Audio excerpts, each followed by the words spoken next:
Colorism.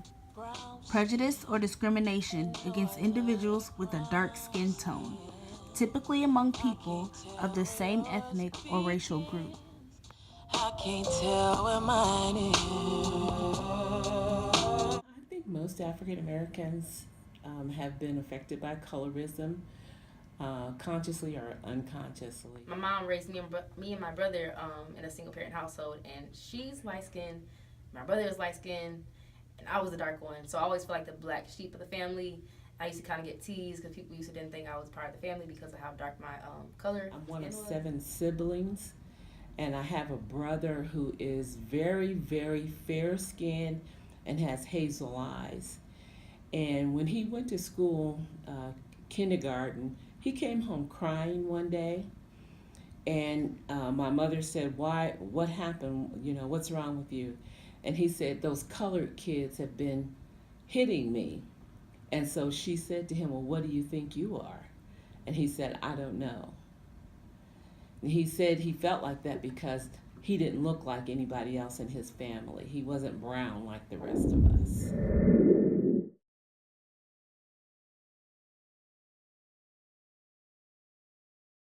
It all goes back to the idea of white privilege. The lighter your skin is, the more you're compared to white America. And in that sense, that white America gets whatever they want. So the lighter you are, the more privilege, the more opportunities come your way. And I feel like that is definitely a negative connotation within our African American community. And we just need to break that and realize that no matter what shade you are of African American you are, you're just as great. It just seems like light-skinned people get more opportunities. Like, you know, they're getting more access to things that darker-skinned people aren't getting access to.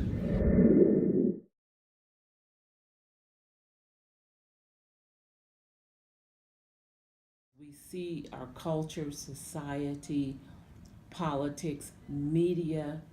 If you look closely, that tension, that dynamic is perpetuated still in our society. Statistically, it actually has been shown that there are not only differences in socioeconomic status, but there's differences in IQ, in grades in school, differences in disciplinary records in schools.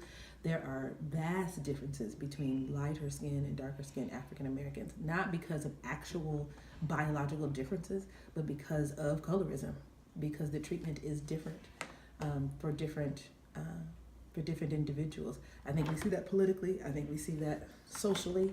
Even parents have even been found to treat their children differently based on skin color, treating lighter skinned children as more beautiful and celebrating them more, or talking about their physical appearance more so than their darker skinned children, sometimes even outright preferring them. And so, you know, it is clearly still a problem. It is clearly still something that we have to continually counter and try to counteract. Some people who look at light skin as a beauty aspect, versus the intellect that comes along with just being a human being. It doesn't matter, what the color looks like.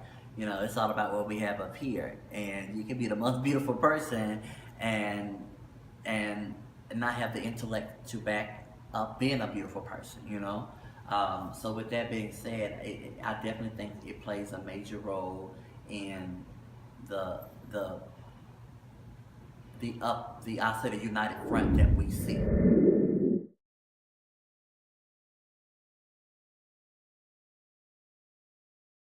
Today we see more diversity on television and in media, but there is still a stigma around very dark skin, kinky hair, thick bodies. A lot of times we see different celebrities or different women, men, maybe on TV, but in a magazine, you may see that their skin is lighter than normal.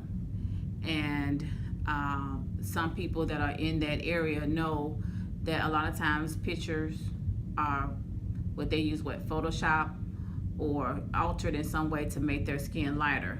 And so I see the same thing in videos as well. A lot of times celebrities may choose to use the lighter skinned male or female. As in social media, you always see the lighter skinned person, or the dark skinned girl is always picked last, or the dark skinned guy. So it definitely plays with your self esteem a whole lot, because you always say, even when I was younger, I would always say I wish I was light skinned, because I felt like light skinned people were always treated better, and they were treated differently than people who look like me.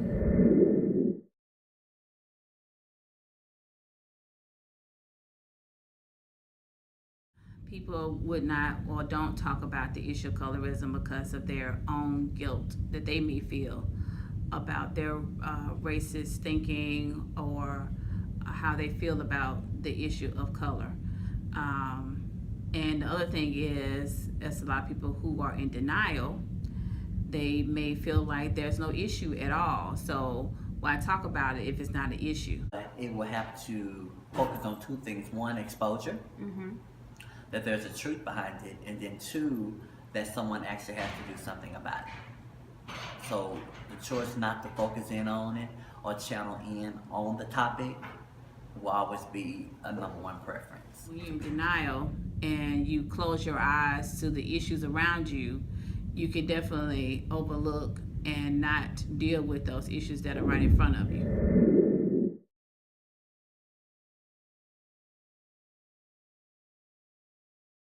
I think because of its prevalence, and also because of its damage, we have to educate ourselves and others on the topic. It'd be different if, like, it was something that was harmless, but the fact that people are doing dangerous things to themselves, or even basic things like not enjoying the sun. You can't go to the beach because you're afraid of getting darker.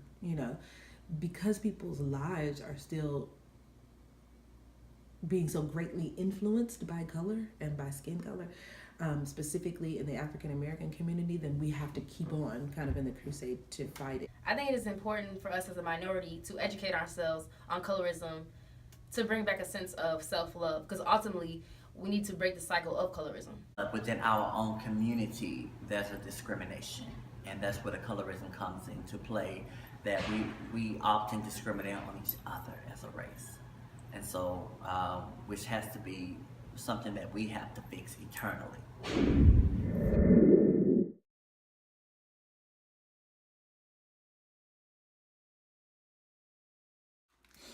That is going to be difficult. That is going to be a huge task. One, I think we need more exposure to the heterogeneity of Black people. So I feel like we would have to specifically and particularly make sure that we represent our varied skin tones, hair textures, body shapes in all that we do and celebrate. So we would have to stop casting movies where all the actors kind of have the same look. We would have to start changing our magazine covers and our runway shows and the models we use for our businesses. We would have to start choosing to represent the diversity of what it means to be, an African in the diaspora. So that would have to happen first. Between respecting yourself and respecting others is the start, but you must love yourself first. And you must not allow other people to tell you how you should love yourself as it relates to your own skin and hair. I personally feel that when I see somebody who looks beautiful, whether it's inside or out, just their spirit, their makeup, I give compliments when compliments are due. So the more kindness and positivity that you put out into the atmosphere, I believe definitely comes back to you.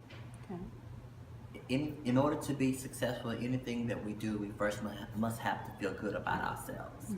And to put an attention towards that topic itself creates its own attitude, period. So I think it would definitely be based on the self-esteem aspect of it. Okay. It's like any problem, it doesn't get solved by just lying dormant and ignoring it. But when those incidences do occur, when people feel like they're being prejudged or misjudged based on skin tone and color, then we need to address those. We need to speak the truth in love, not in a way that is hurtful, harmful, or damaging, but to converse with each other in a way that expresses who we are and the totality of who we are as people.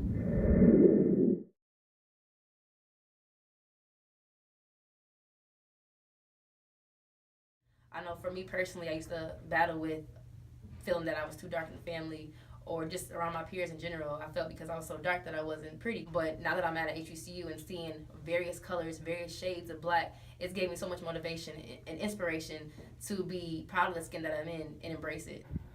At the end of the day, my black is beautiful.